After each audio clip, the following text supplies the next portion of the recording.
आपण पाहत आहात कराड टुडे न्यूज।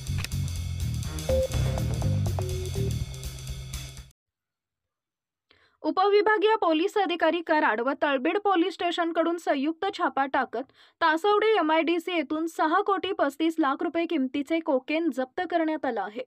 या प्रकरणी 5 जणांवर गुन्हा दाखल करत तिघांना ताब्यात घेतलाय। तासवडे MIDC सूर्यप्रभा फॉर्माकम या कंपनीत अंमली पदार्थाची साठवणूक व निर्मिती होत असल्याची माहिती पोलिसांना मिळाली होती। DYSP अमोल ठाकूर व सहाय्यक पोलीस निरीक्षक किरण भासले यांच्या पथकाने या कंपनीवर छापा टाकला। यामध्ये 1,250 किलो अंमली पदार्थ कोकेन ताब्यात घेण्यात आलाय।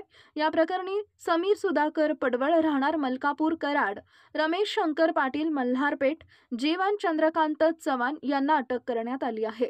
यापूर्वीही कराड तालुक्यात MD ड्रग्ज प्रकरणी कारवाई करण्यात आली होती। त्यानंतर कोकेन आढळल्याने जिल्ह्यात खळबळ माजली आहे।